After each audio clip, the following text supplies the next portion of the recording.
अब पूरा सिस्टम जब खड्डे में चल गया तो सरकार को लगा कि नहीं, अब कुछ करना चाहिए, तो उन्होंने एक कमेटी बनाई, नरसिम्हन कमेटी 1991 में। इसको नरसिम्हन कमेटी फर्स्ट इसलिए बोलते हैं कि बाद में उसको वापस भी बनाया गया, तो सेकंड। अभी के लिए ये फर्स्ट नरसिम्हन। ये क्या बोल के गया? नरसिम्हन आरबीआई के एक्स गवर्नर थे। सबसे पहले उन्होंने बोला कि ये एडमिनिस्ट्रेटेड इंटरेस्ट रेट की सिस्टम आप बंद करो कि ये किसान को 2% में दोगे, हैंडीक्राफ्ट को इतने में नहीं। बैंक को अपने मन मुताबिक देना चाहिए कि कितने रेट पे हम देना चाहते हैं। तो इंटरेस्ट रेट को डीरेगुलेट किया जाए, सरकार उसमें दखल ना दे। सरकार ने ये बात मानी, लेकिन केवल एग्रीकल्चर और एक्सपोर्ट सेक्टर के अंदर कुछ सिलेक्टेड स्कीम वगैरह छोड़ दे तो बाकी सभी जगह अब सरकार दखल नहीं देती, बैंक अपने हिसाब से इंटरेस्ट रेट तय करते हैं। सबसे पहले जो लिबरलाइज किया गया, तो पहला फॉर्मेट था बेंच प्राइम लैंडिंग रेट पीपीएलआर, और उसे आगे लिबरलाइज किया गया 2010 में, और बेस रेट सिस्टम लाए। ये बेस रेट सिस्टम हम समझते हैं। बेस रेट सिस्टम के अंदर हर एक बैंक अपना जो भी खर्चा है, स्टाफ सैलरी, ये वो, और मैंने जितनों से डिपॉजिट में लिया उनको मुझे कितना ब्याज देना है, ये वो गिन के वो तय करेगा कि मुझे लोन कितने पैसों में मिनिमम घुमाना चाहिए।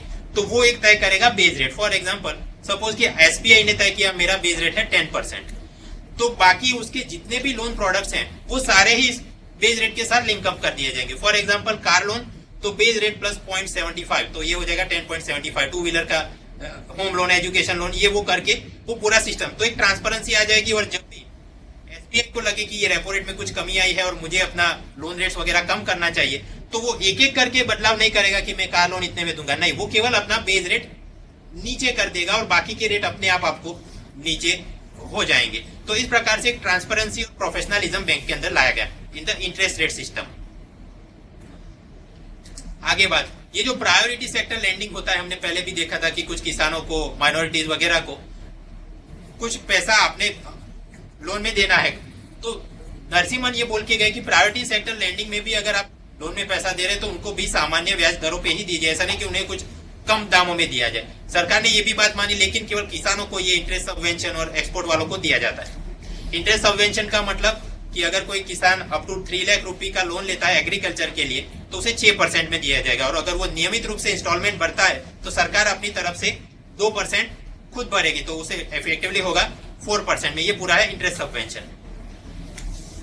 डेट रिकवरी की जो बात थी कि पहले लोग पैसा ले तो लेते थे लेकिन वापस जमा नहीं करवाते थे, और कैसे तारीख पे तारीख पूरा मैटर चल रहा था। नरसिम्हन ने बोला कि एक अलग से डेट रिकवरी ट्रिब्यूनल बनाइए ताकि ये पूरा पेंडिंग केसों का फास्टर निकाल किया जा सके। सरकार ने वो भी बात मानी और 1993 में ये डेट रिकवरी ट्रिब्यूनल या डीआरटी बनाया गया।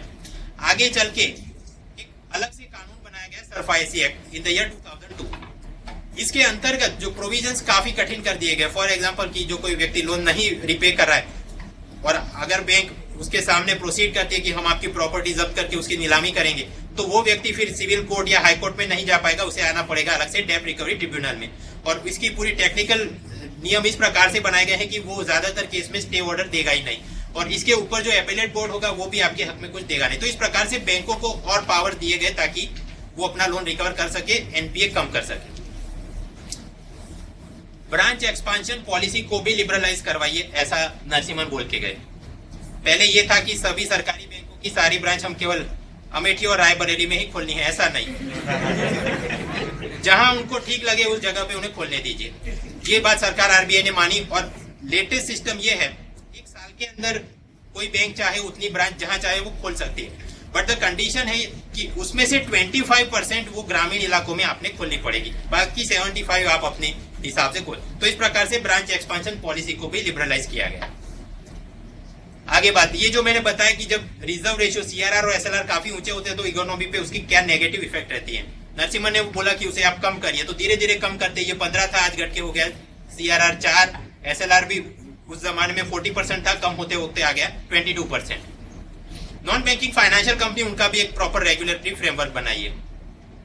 और ये सरकारी बैंकों के अंदर सरकार जो मेजोरिटी शेयर होल्डर है, नरसिम्हन बोल के गए कि आप थोड़े शेयर बाजार में बेच दीजिए ताकि आपकी शेयर होल्डिंग थोड़ी कम हो, तो बोर्ड ऑफ डायरेक्टर के अंदर भी कुछ प्राइवेट प्रोफेशनल आ सके और बोर्ड थोड़ा और प्रोफेशनली काम कर सके। सरकार ने ये भी बात मानी और 1992 में एसबीआई के कुछ शेयर उन्होंने बेच दिए। बेचते बेचते अभी के लिए शेयर होल्डिंग जो है अराउंड 59 पॉइंट समथिंग, मतलब 60% सरकार की और बाकी 40% प्राइवेट पार्टिसिपेशन। तो इस प्रकार से बोर्ड का जब कंपोजिशन बनेगा प्रोफेशनल्स कुछ लोग होंगे और ढंग से पॉलिसी के निर्णय लिए जा पाएंगे। और आगे इसने बोला कि जब तक केवल सरकारी बैंक रहेंगी तो इनएफिशिएंट रहेगी, उसे कंपीट करने के लिए आप प्राइवेट बैंक को आने दो, फॉरेन बैंक को आने दो। आरबीआई सरकार ने ये बात मानी और 3 स्टेज के अंदर प्राइवेट बैंक को लाइसेंस दिया गया, 1993, 2001 और 2013-14। एक एक करके देखते हैं। सबसे पहले 93 अर्ली 90s में जो बैंक लाइसेंस का फर्स्ट राउंड किया गया, कुल मिला के 10 लाइसेंस दिए गए, जिसमें से 6 बैंक चल गई और बाकी 4 की वो खड्डे में चली गई। जो चल गई, एक तो आईसीआईसीआई, ये तो 50s एरा से ही था, लेकिन जो प्रॉपर आप उसे तब वो काम कर रहा था डेवलपमेंटल फाइनेंशियल इंस्टीट्यूट के रूप में। बैंक आप जिसे बोलेंगे कि मैं करंट अकाउंट खुलवा सकूं, सेविंग अकाउंट खुलवा सकूं, तो उस हिसाब से जो अलग से लाइसेंस लेना पड़ता है वो इन्हें अब दिया गया। एचडीएफसी बैंक बना, यूटीआई भी बना, जो 2007 में फिर बन गया एक्सिस बैंक। आईडीबीआई ये भी पहले से था ही, लेकिन एक डेवलपमेंट बैंक के रूप में इसे भी ये कमर्शियल बैंक का लाइसेंस दिया गया। इंडस बैंक और डीसीबी, तो ये 6 बैंक जिनको लाइसेंस मिला और वो प्रोफेशनली अपना काम कर रहे हैं और अभी भी चल रहे हैं। बाकी 4 ऐसे जो खड्डे में चले गए।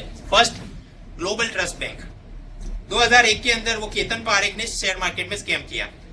ज्यादातर पैसा वो माधुपुरा कोऑपरेटिव बैंक से लेके आया और कुछ पैसा उसने ग्लोबल ट्रस्ट बैंक से भी लिया था, और वो सारा पैसा उसने शेयर मार्केट में इन्वेस्ट करके उसमें मैं तुरंत कुछ फ्लक्चुएशन लाके विंडफॉल गेन बना दूं, ऐसा वो ग्लेन जो बना रहा था। तो वो पकड़ा गया और न्यूज़पेपर के अंदर इन सब के नाम आ गए। तो स्वाभाविक है सारे डिपोजिटर्स एक साथ दौड़ के आ जाएंगे, हमारा पैसा वापस करो। बैंक का रेपुटेशन भी चला गया, एक एक करके डिपोजिटर्स पैसा भी लेके जाने लगे। तो बैंक जब कोलैप्स होने की कगार पे था तो उन्होंने सोचा कि ओरिएंटल बैंक ऑफ कॉमर्स के साथ ओबीसी के साथ हम मर्ज कर जाएंगे, तो ये पहला क्लोज हो गया। Second, bank of Punjab. इसका किसी स्कैम में नाम था नहीं, लेकिन पंजाब और ये पूरा जो रीजन था पहले से ही ये स्टेट बैंक ऑफ इंडिया वगैरह का वर्चस्व था। तो आप समझिए, मैं खुद एक अगर नई बैंक खोल दूं तो ऐसा तो नहीं आज के आज सभी लोग डिपॉजिट लेने आ जाएंगे और सारे डिपॉजिट लोन में चले जाएंगे पैसे, समय लगता है। लेकिन फिर इनका वो धंधे में कुछ बरकत दिखी नहीं, तो इन्होंने एक सेंचुरियन बैंक के साथ मर्ज कर लिया। अब ये सेंचुरियन बैंक को भी इसी वक्त लाइसेंस मिला था, लेकिन उसके भी धंधे में बरकत नहीं थी, तो वो एचडीएफसी में चला गया। एक थी टाइम्स बैंक, तो ये भी फिर जाके एचडीएफसी में विलीन हो गया। तो मतलब 6 चल गई और 4 खड्डे में चली गई।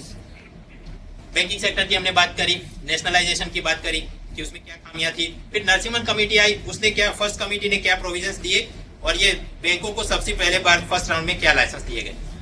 उसके बाद 1998 में फिर से नरसिम्हन कमेटी बिठाई गई, इसलिए इसको बोलते हैं सेकंड। ये क्या बोल के गया, एक जो बैंक कुछ नुकसान कर रही है या फिर अपना लिनन स्ट्रीम प्रोफाइल बनाना चाहती है, तो फिर उन्हें अपने कुछ आदमियों को निकालने की भी सुविधा होनी चाहिए।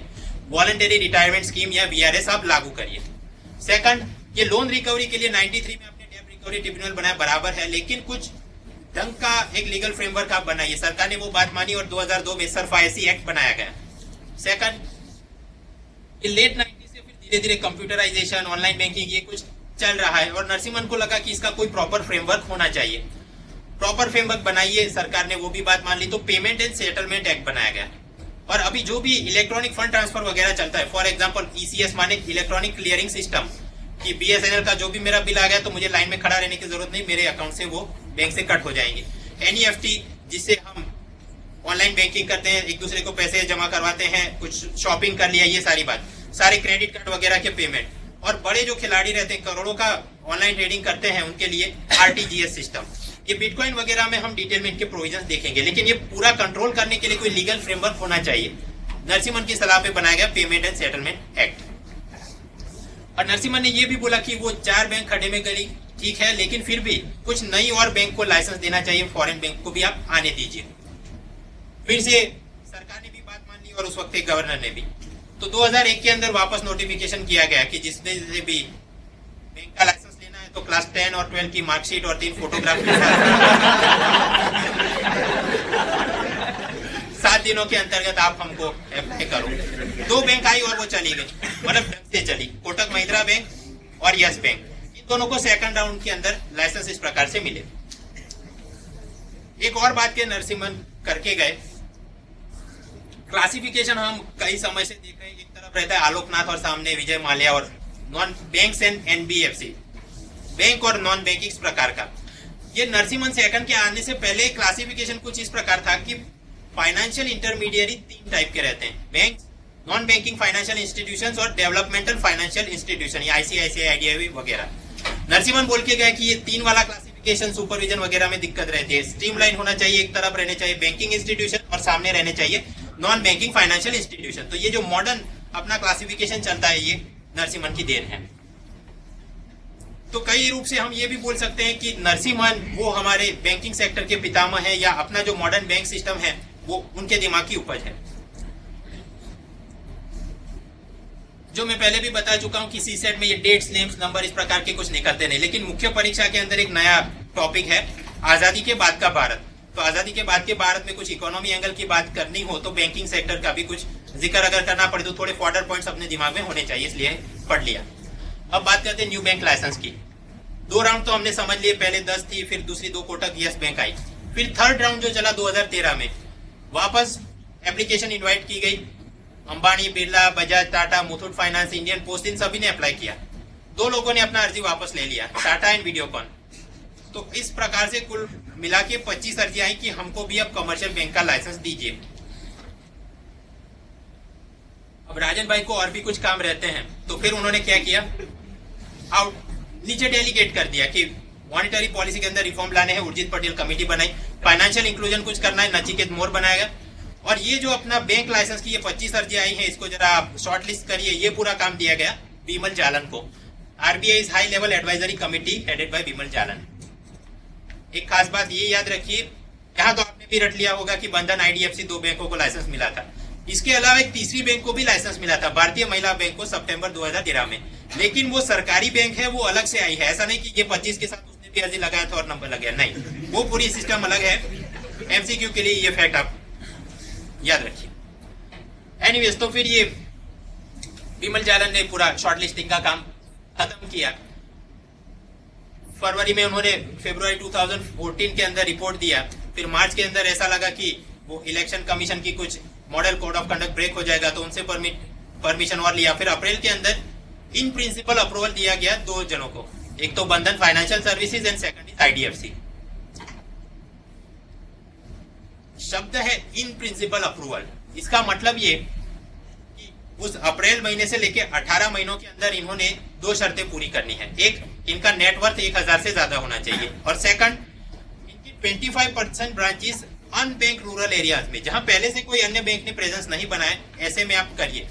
ये जब काम आप कर लेंगे तो वापस हमको फिर प्रपोजल दीजिए, और बैंकिंग रेगुलेशन एक्ट उसके सेक्शन 22 के तहत हम आपको ऑफिशियल लाइसेंस देंगे, और बाद में फिर वो saving account, current account, chequebook, ये सब आप कर पाएंगे। तो मतलब अभी के लिए ये बैंक नहीं बने, इनको केवल इन प्रिंसिपल अप्रूवल मिला है। दोनों का थोड़ा बिजनेस जीके टाइप का देख लेते हैं। बंधन फाइनेंशियल सर्विसेज, उसका बॉस है चंद्रशेखर घोष, वेस्ट बंगाल रीजन के अंदर ये एक्टिव है। ये एक प्रकार की माइक्रो फाइनेंस कंपनी है। माइक्रो फाइनेंस मतलब ऊपर से कहीं से पैसा वो जमा करते हैं और नीचे गरीब लोगों को, सेल्फ हेल्प ग्रुप को छोटे छोटे पैसे दिए जाते हैं, और उनपे ईएमआई वगैरह की आप 1 हफ्ते में 10 रुपए जमा कराए गए। ये सब आगे स्लाइड के अंदर हम पूरा देखेंगे माइक्रो फाइनेंस कंपनी होता क्या है। तो ये एक प्रकार का माइक्रो फाइनेंस कंपनी है। चंद्रशेखर घोष बॉस है। अब माइक्रो फाइनेंस कंपनी है तो स्वाभाविक है ये गरीब लोगों की मदद करता होगा, लेकिन अभी के लिए ये किसी से करंट अकाउंट, सेविंग अकाउंट ये खुलवा नहीं सकता। ये सारा पैसा लाते हैं किसी बैंक से उधारी में, और फिर वो पैसा नीचे लोन में दिया जाता है। स्वाभाविक है इनको भी कुछ मार्जिन रखना पड़ेगा अपने के लिए, तो गरीबों को आसानी से लोन देते हैं, हाँ। लेकिन इनके लोन रेट से जो माइक्रो फाइनेंस वाले के 23%, 24% ऐसा रहता है। लेकिन अब उनको जब बैंक लाइसेंस मिल जाएगा तो स्वाभाविक है मेरे आपके जैसे लोग वहां पे अकाउंट खुलवाएंगे, सस्ते ब्याज पे उन्हें पैसा मिलता रहेगा और नीचे चलता रहेगा। तो इस प्रकार से एक फाइनेंशियल इंक्लूजन भी आएगा। जहां तक 25% जो मैंडेट किया गया, तो इनकी 45% ब्रांच तो पहले से ही ग्रामीण इलाकों में ही है। 1000 करोड़ का नेटवर्थ, वो भी इन्होंने इंटरनेशनल फाइनेंस कॉर्पोरेशन IFC और सिंगापुर की कोई GIC, इन दोनों से और फाइनेंस जमा करके 1600 करोड़ का फंडिंग बना दिया है। और मेरे ख्याल से कुछ दिनों पहले ही RBI को इन्होंने फाइनल प्रपोजल भेज दिया है कि भाई हमारा वो 1000 करोड़ का नेटवर्थ भी है और 25% रूरल ब्रांच प्रेजेंस भी है, अब हमको आप लाइसेंस दे दीजिए। तो ये एक हुआ। Second is IDFC, infrastructure development and financial corporation. इसके बॉस है राजीव लाल। मुंबई और महाराष्ट्र रीजन में ये एक्टिव है। एक प्रकार की ये नॉन बैंकिंग फाइनेंशियल कंपनी है जो बड़े पावर प्रोजेक्ट्स, इंफ्रास्ट्रक्चर, ये लोन, एयरपोर्ट डेवलपमेंट उसको फाइनेंस करती है। नेटवर्थ तो इनका पहले से बहुत ज्यादा है, 2000 करोड़ से भी ज्यादा। लेकिन स्वाभाविक है ये बड़े प्लेयर हैं तो रूरल एरिया में इनकी 25% वाली प्रेजेंस है नहीं, तो वो धीरे धीरे बना के फिर कुछ करेंगे। इन्होंने ये सिस्टम कुछ शुरू किया कि अपनी आईडीएफसी के 2 पार्ट बना देंगे। एक रहेगी आईडीएफसी लिमिटेड जो ये अपना पावर प्रोजेक्ट, इंफ्रास्ट्रक्चर को फाइनेंस करेगी, और एक अलग एंटिटी बनाएंगे आईडीएफसी बैंक, और फिर वो पूरा लोन लाइसेंस लेके अपना काम शुरू करेगी। तो ये जो स्प्लिटिंग या डीमर्जर कर रहा था वो भी आरबीआई ने जनवरी 2015 में अप्रूव किया, और धीरे धीरे ये अपना काम आगे बढ़ाएंगे। जिनको लाइसेंस नहीं मिला, कुमार मंगलम बिरला क्योंकि कोल ब्लॉक आवंटन के अंदर एफआईआर में कुछ कंट्रोवर्सी में रहे थे, अनिल अंबानी भी 2G केस के अंदर, इंडियन पोस्ट इन्होंने भी अप्लाई किया था, और बीमल जालन ने ये बोला कि सरकार और आरबीआई कुछ आपस में तय करे और इनको ठीक लगे तो इंडियन पोस्ट को भी लाइसेंस आप दे दीजिए, लेकिन मुझे अभी अपनी तरफ से मैं कोई बात नहीं करूंगा। तो फिर सरकार ने एक कमेटी बनाई, TSR सुब्रमण्यम कमेटी, कम्युनिकेशन मंत्रालय द्वारा, क्योंकि इंडियन पोस्ट ये कम्युनिकेशन मिनिस्ट्री के अंतर्गत आता है।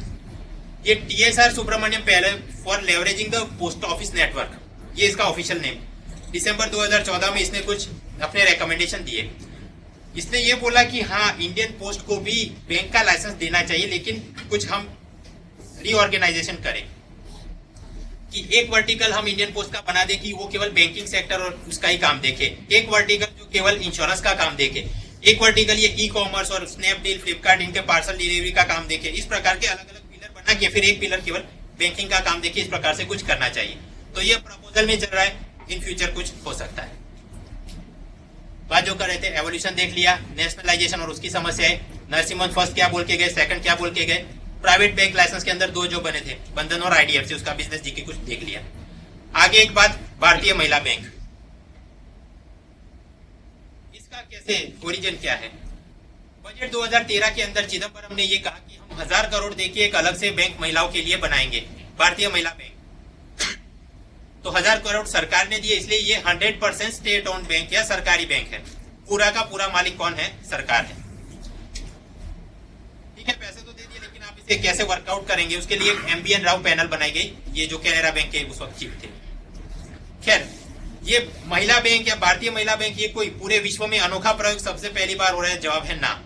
1980s के दौर में ही पाकिस्तान वालों ने ये बनाया, टांजानिया ने 2009 में। और भारत के अंदर क्या है, सबसे पहला प्रयोग है, तो उसका भी जवाब है ना, क्योंकि महाराष्ट्र वगैरह में कुछ अर्बन कोऑपरेटिव्स ऐसे हैं जो केवल महिलाओं को ही केटर करते हैं। तो अगर आपको MCQ में कुछ इस प्रकार से बोला जाए कि Bharatiya Mahila bank is the only और the first bank in the world to cater women clients, तो वो सारे स्टेटमेंट गलत है, क्योंकि पहले से वो विश्व में भी है और भारत में भी है। फिर कुछ बॉल बाय बॉल कमेंट्री जो चलती रहती है कि सितंबर के अंदर 2013 सितंबर में इनको लाइसेंस दिया गया, लेकिन फिर इसका जो उद्घाटन करना था तो इंदिरा गांधी के बर्थडे आता था नवंबर 19 को, तब जाके उसका उद्घाटन किया गया। इसका हेडक्वार्टर है दिल्ली में, लेकिन उस वक्त चुनाव जो आचार संहिता चल रही थी वो केजरीवाल और दिल्ली स्टेट असेंबली इलेक्शन की, तो उस कारण उसका लॉन्च किया गया मुंबई से। इस प्रकार की जो भी कमेंट्री चलती रहे, तो यूपीएससी या सीसेट के लिए हमारे कोई काम का है नहीं, इसलिए मैंने इसे स्ट्राइक आउट कर दिया है। मेंशन में इसलिए कर रहा हूं क्योंकि आजकल आपने सीसेट का ट्रेंड में देखा होगा, आपको 2-3 स्टेटमेंट दिए जाते हैं और फिर नीचे बोलते हैं only 1 correct, only 1 and 2 correct, right. और हर एक गली मोहल्ले और खोपचे से हर एक बंदा अपना मॉक टेस्ट प्रोडक्ट शुरू कर रहा है। अब क्या करते हैं लोग कि द हिंदू में जो भी सेंटेंस दिख गया एक आर्टिकल में, 2 स्टेटमेंट उठा के रख दो और नीचे फिर only 1 and 2 correct, only 1 correct. तो इस प्रकार के सवाल निकलते नहीं। तो आप ऐसे सवाल दिखे तो उसमें टाइम वेस्ट मत करो, और वो सॉल्व ना कर पाओ तो भी फ्रस्ट्रेट होने की कोई जरूरत नहीं। जो मैंने पहले भी बोला था कि सबसे पहले आप पुराने पेपर खुद ही सॉल्व करिए, ताकि आपको पता चल जाए कि वो क्या पूछता है क्या नहीं पूछता है, और आपको कंफ्यूज करने के लिए किस प्रकार से ऑप्शन सेट करता है। एनीवेज, बिजनेस जीके के लिए कौन है, इसके CMD उषा अनंत सुब्रमण्यम। अब इसको महिला बैंक क्यों बोलते हैं, तो इसका जो बोर्ड ऑफ डायरेक्टर है, ये बात सही कि नीचे सरकार पूरा मालिक है, लेकिन बोर्ड ऑफ डायरेक्टर में सारी महिलाएं हैं, ऑल वीमेन। जहां तक स्टाफ की बात है तो महिलाएं भी हैं, पुरुष भी हैं। जहां तक की डिपॉजिटर्स की बात है, saving account, current account, FD करवाने गए तो महिला भी करवा सकते हैं, पुरुष भी करवा सकते हैं। और स्टाफ के अंदर भी, क्योंकि नया बैंक है तो सीनियर एग्जीक्यूटिव उनको अपने मिलेंगे नहीं, बैंक ऑफ बड़ौदा, PNB इन सबसे डेप्यूटेशन पे लाया गया है। लेकिन जब लोन देने की बात आएगी तो वो महिलाओं को प्रमुख रूप से दी जाएगी। और यहाँ पर भी अगर कोई वीमेन एंटरप्रेन्योर 1 करोड़ तक का लोन लेना चाहे तो विदाउट एनी कोलेटरल की आप फैक्ट्री गिरवे रखो, घर गिरवे रखो, नहीं, विदाउट एनी कोलेटरल इनको लोन दिया जाएगा। तो ये सारे उसके फीचर है, इस कारण इसको महिला बैंक बोलते हैं। और भी कि हम महिलाओं को किस प्रकार के लोन देंगे, एक तो स्मॉल हाउस बेसिंग, कैटरिंग का बिजनेस, फिर वो गोड़ियाघर, फिर टिफिन सर्विस है ना, फिर अगर उन्होंने हायर एजुकेशन के लिए जाना है तो education loans, even kitchen renovation के लिए भी आपको लोन दिए जाएंगे। इस प्रकार के कई प्रोडक्ट्स इन्हें बनाए। इन सबके फैंसी नेम भी है ये तो आप अगर इंटरव्यू के लिए जा रहे हैं किसी बैंक में तो वो सब याद करके जाना। एनीवेज, बैंक का ये तो काम करेंगे। इसके अलावा महिलाओं के अंदर एंटरप्रेन्योर बनाने के लिए स्किल डेवलपमेंट कोर्स कराएंगे, फाइनेंशियल लिटरेसी कि ये बैंक अकाउंट, एटीएम तो ये प्रकार से नेट बैंकिंग इस तरह से होता है, ये सावधानी, वो प्रकार के कैंपेन भी चलाए जाएंगे। आप जब बैंक पे जाते हैं कुछ चेक वगैरह जमा कराए तो वो कंप्यूटर पे कुछ टाइप कर देता है और उसको आपको फोटोग्राफ वगैरह दिख जाता है, पूरा ट्रांजैक्शन होता है, राइट। तो इसको बोलते हैं कोर बैंकिंग सॉफ्टवेयर। ज्यादातर भारत की बैंक इन्फोसिस के द्वारा डिजाइन किया गया फिनेकल सॉफ्टवेयर यूज करते हैं ये पूरा मैनेजमेंट करने के लिए। लेकिन ये महिला बैंक वाले किसी अमेरिकन कंपनी से FIS नाम का कोई कोर बैंकिंग का सॉफ्टवेयर बनाया है।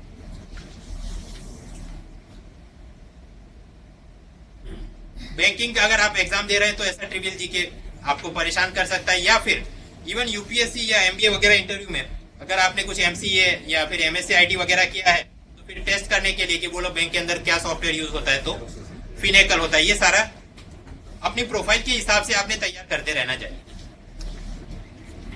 नया बैंक है तो फिर क्लाइंट को अट्रैक्ट कैसे करेंगे। ज्यादातर सरकारी बैंक देते हैं सेविंग अकाउंट पे 4%, इन्होंने बोला है कि हम 4.5% का देंगे, 4.5%, और अगर आपने 1 लाख से ज्यादा डिपॉजिट करवाया तो 5%, ताकि कोई और क्लाइंट आ जाए। क्या इससे वो कम्पीट कर पाएंगे? मुश्किल है, क्योंकि अगर प्राइवेट बैंक की बात करें कोटक महिंद्रा आपको 6% दे रहा है, यस बैंक 8%। इनके टारगेट कुछ है कि हम अपनी 25% ब्रांचेस अनबैंक रूरल एरिया में करेंगे, ये खुद से उन्होंने बोला है। RBI ने कंपल्जन वगैरह जो बंधन IDFC को दिया गया ऐसा कुछ था नहीं, सीधा लाइसेंस अप्रूव किया गया है। मार्च 2014 तक 25 ब्रांचें बनाएंगे, लेकिन केवल ऐसे इलाकों में कि स्टेट कैपिटल और यूनियन टेरिटरी के हेडक्वार्टर्स वगैरह में। 2020 तक 700 ब्रांच रहेगी, 60,000 करोड़ का बिजनेस करेंगे, ये वो पूरा डॉक्यूमेंट बना के रखा है। बैंक के इंटरव्यू में जाएं तो ये पूरा याद करके जाना चाहिए आपको। ये पूछते हैं जो भी बैंक में आप अप्लाई कर रहे हैं। कुछ अब सवाल देख लें। इनमें से कौन भारतीय महिला बैंक का CMD है? अरुंधति भट्टाचार्य, अरुणा बहुगुणा, शिखा शर्मा या उषा अनंत सुब्रमण्यम? उषा अनंत सुब्रमण्यम। अरुंधति भट्टाचार्य मतलब SBI, अरुणा बहुगुणा। आप में से जो IPS बनेंगे तो हैदराबाद के अंदर जो सरदार पटेल पुलिस अकेडमी है उसके ये प्रथम महिला डायरेक्टर जनरल हैं। शिखा शर्मा एक्सिस बैंक और ये उषा अनंत सुब्रमण्यम भारतीय महिला बैंक के। कुछ प्रोमिनेंट महिलाओं के नाम भी याद रहने चाहिए ताकि ऐसे वगैरह में कोट करने के कि हम कितने आगे बढ़ चुके ये वो करें फॉर्डर पॉइंट। और इवन UPSC इंटरव्यू में आपके पुराने मित्र भी बता रहे थे, काफी बीच बीच में अटका के आपको इस प्रकार के GK टाइप के सवाल पूछे जाते हैं। तो थोड़ा तो आपको आइडिया होना चाहिए कि जो महिलाएं हैं जो अपने क्षेत्र में सबसे आगे हैं। 2 स्टेटमेंट दिए हैं आपको, सच्चा झूठा पकड़ना है। भारतीय Mahila bank is owned by consortium of government of India, NABARD और फाइनेंशियल इंस्टीट्यूशन। ये तीनों ने मिलकर ये भारतीय महिला बैंक बनाए, first statement. Second, for the first 3 years ये Bharatiya Mahila bank is exempted from CRR and SLR requirement. पहले 3 साल के लिए CRR SLR का उन्होंने कोटा में पैसा रखना नहीं है। दोनों सही है, दोनों गलत? देख लेते हैं। दोनों गलत है। क्यों? भारतीय महिला बैंक को एक ही आदमी, गवर्नमेंट ऑफ इंडिया 100%, फिर उसमें नाबार्ड और फाइनेंस इन सबने पैसा देके नहीं किया, केवल सरकार का पैसा है। और जहां तक CRR SLR की बात है तो वो तो बैंक जैसे शुरू किया वो आपने मेंटेन करना ही पड़ता है, इनको कोई स्पेशल ट्रीटमेंट नहीं दिया गया है। Therefore both statements are wrong, neither A nor B, ये अपना आंसर होगा। असर्शन रीजनिंग दे देते हैं। भारतीय Mahila bank will bring down the gender divide in financial inclusion. Financial inclusion आप समझते हैं कि गरीब लोगों को सारी बैंकिंग वगैरह की सुविधा दी गई, लेकिन यहाँ भी समस्या है कि पिछली जो भी स्कीम लगाई तो ग्रामीण इलाकों में या गरीब लोगों में पुरुषों को फाइनेंशियल इंक्लूजन ज्यादा हुआ, महिलाओं का कम हुआ। तो ये जो बीच में जेंडर डिवाइड या गैप बना हुआ है इसे कम करने में भारतीय महिला बैंक मदद करेगा, ये है असर्शन। रीजन में बोला गया भारतीय Mahila bank will cater only female depositors and borrowers, केवल फीमेल डिपोजिटर उनका ही पैसा लिया जाएगा। ऑप्शन असर्शन रीजनिंग के जो होते हैं दोनों स्टेटमेंट सही और दूसरा पहले को एक्सप्लेन करता है। दोनों इंडिविजुअली राइट है, लेकिन दूसरा पहले को एक्सप्लेन नहीं करता। फर्स्ट स्टेटमेंट राइट है, सेकंड इज रॉन्ग, और फिर कि ए गलत है और आर सही। क्या होगा? सी भारतीय महिला बैंक जो बोलता है कि वो केवल महिलाओं के ही डिपॉजिट ले, नहीं, महिला पुरुष जो आके डिपॉजिट करवा सकते। आगे बात, Bharatiya Mahila bank will offer higher interest rate to female depositors over male depositor, कि अगर पुरुष देंगे तो उन्हें कम ब्याज दिया जाएगा, महिलाओं को ज्यादा। Second, loan interest rate in Bharatiya Mahila bank are decided by government, सरकार तय करेगी कि महिला ये कितने लोन पे ब्याज को ये पैसा घुमाना चाहते हैं। And third, government of India has provided the initial capital from Nirbhaya fund, और सही गलत पकड़ना है, only 1 and 3, only 2 and 3, only 1 and 2, none of above. सबसे पहली बात कि मेल डिपॉजिटर हो या फीमेल डिपॉजिटर, पैसे तो कितने, मतलब इंटरेस्ट रेट 4% या 4.5 हो तो जिस नियम से दिया जाएगा। लोन रेट इसके सरकार तय नहीं करेगी, वो हर एक बैंक, हमने समझ लिया कि नरसिम्हन के आने के बाद बेस रेट सिस्टम चलता है, ये अपने आप तय करेंगे।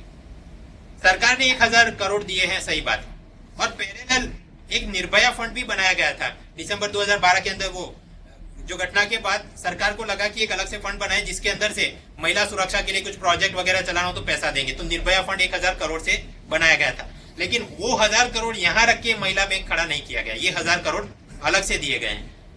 तो इस प्रकार के मेजर सेलियंट पॉइंट जरा आप देखते रहिए। इंटरव्यू में आपको ये कुछ पूछा जा सकता है, लाइक अ डेविल्स एडवोकेट। भारतीय महिला बैंक है, हाँ, महिलाओं का जेंडर डिवाइड, फाइनेंशियल इंक्लूजन कम होगा, अच्छी बातें हमने देखी। हो सकता है आपको इसका उल्टा करके पूछे कि Bharatiya Mahila bank is a mayor symbolic exercise for feel good publicity, ये तो केवल देखने की बोलने की बात है, होगा कुछ नहीं। Do you agree? Yes, no and why. अच्छे वाले पॉइंट्स तो आपने देख लिए, एंटी वाले भी कुछ पॉइंट्स दिमाग में होने चाहिए तब, क्योंकि जब लाइव डिस्कशन हो तो आप पहले से एंटिसिपेट कर सके कि सामने से क्या आने वाला है। एंटी पॉइंट्स में क्या बोल सकते हैं कि ये पूरा ये नथिंग करने की कोई जरूरत ही नहीं थी। क्यों जरूरत नहीं थी? State bank of India, Punjab national bank, bank of Baroda, ये कौन है? सारे सरकारी बैंक है और रूरल एरिया में ये प्रेजेंस बना रहे, और इन सभी के बोर्ड के अंदर सरकार पहले से उनके चुनिंदा लोग हैं। तो अगर सरकार ऑर्डर करती है एसबीआई को कि आप 1 करोड़ तक की लोन महिलाओं को विदाउट कोलेटरल दीजिए, तो वो देगा, है ना। तो ये अलग से नया कुछ करने की जरूरत नहीं थी, पहले ही जो थे सरकारी बैंकों से हम कुछ लागू करवा सकते हैं। सेकंड, जहां तक ये 25% रूरल ब्रांचिंग वगैरह है तो वो डुप्लीकेशन ऑफ एफर्ट काफी होगा, सरकारी बैंक भी चलेंगे, ये बंधन आईडीएफसी ये भी चलेंगे। थर्ड थिंग, इनका हायर स्टाफ अपना है नहीं, वो दूसरी बैंकों से डेप्यूटेशन पे लाए हैं। जब तक हायर स्टाफ उनका खुद का नहीं होगा तो वो पर्सनल इनिशिएटिव और पर्सनल मोटिवेशन के साथ नीचे वो कोई पुश नहीं करेंगे टारगेट्स को। और पहले फेज के अंदर हमने देखा कि मार्च 2014 तक तो केवल 25 जो स्टेट कैपिटल और यूनियन टेरिटरी उनके अंदर जो मुख्य, तो अब आप सोचिए कि गांधीनगर में अगर भारतीय महिला बैंक का ब्रांच खुला भी तो जितनी भी वर्किंग विमेन है यहाँ पे, तो पहले से वो तो आईसीआईसीआई और एसबीआई सभी के ब्रांच तो वहीं उनका अकाउंट वगैरह होगा, लोन वगैरह लेके रखा होगा। तो असल में इन्होंने काम कहाँ पे करना चाहिए? ग्रामीण इलाकों में। ये स्टेट कैपिटल में आपने बना दिया, इसका कोई मतलब है ही नहीं। जहां तक ये बात थी कि हम नए क्लाइंट्स को लाने के लिए 4.5% या 5% देंगे, तो आप ही सोचिए अगर आपने पहले से एसबीआई का अकाउंट लेके रखा है तो आप यहाँ जाओगे नहीं। और भी हमने फैक्टर कंसिडर करने पड़ते हैं कि क्या मैं अगर ट्रैवलिंग में गया हूं तो मुझे एटीएम की सुविधा मिलेगी, अगर मेरा कुछ अकाउंट वगैरह चेकबुक वगैरह खो गया तो मैं तुरंत ब्रांच में जा सकूंगा। हर एक जगह पे प्रेजेंस है, तो इस कारण एसबीआई में लोग ज्यादा जाएंगे, इस प्रकार की बैंकों में नहीं। और जिसे लालच है कि मुझे हायर इंटरेस्ट मिले अपने सेविंग अकाउंट पे, तो वो तो यस बैंक और कोटक महिंद्रा 6-8% चल रहा है। तो मतलब ये ओवरऑल एक प्रकार का टोकनिज्म या symbol exercise without any substance है। आपको प्रो में बोलना है, एंटी में बोलना है, आपकी बात, लेकिन दिमाग के अंदर पहले से कि अगर इंटरव्यू के अंदर ये कुछ मुद्दा आ जाए तो क्या वहां से आ सकता है और आप इसे कैसे काउंटर कर सकते हैं। For example, high staff deputation की बात है, तो वो तो नया बैंक है तो स्वाभाविक है बाहर से ही लाने पड़ेंगे, लेकिन 10-12 साल बाद तो यही नीचे का स्टाफ प्रमोट होकर जाएगा और फिर कुछ काम होता रहेगा। स्टेट कैपिटल में पहले बने तो धीरे धीरे फिर वो एक्सपांड कर पाएंगे आजू बाजू के गाँव में। तो इस प्रकार से आप कुछ बोल सकते हैं। महिला बैंक महत्वपूर्ण इसलिए है क्योंकि ये धीरे धीरे एक्सपांड कर रहे हैं, है ना। पहले 25 हेडक्वार्टर्स वगैरह में बने, फिर आगे और फिर नई स्कीम चलाते हैं। तो हर 1 महीने 2 महीने बाद हिंदू के अंदर कुछ ना कुछ इसका नाम आता रहता है वो इकोनॉमी और इंडस्ट्री सेक्टर में, और इस कारण जो हिंदू में आ गया तो फिर इस कारण से भी मैंने डिटेल में पढ़ा। बाकी बाय एज डिफॉल्ट में इसको इतना महत्वपूर्ण समझता नहीं हूँ एमसीक्यू वगैरह के। एनीवेज, बैंकिंग एवोल्यूशन देख लिया, बैंक नेशनलाइजेशन और उसकी क्या समस्या थी, नरसिम्हन कमेटी बना के क्या उसकी दवाई की गई, बैंकों को 3 स्टेज में जो लाइसेंस दिए गए उसकी बात करी।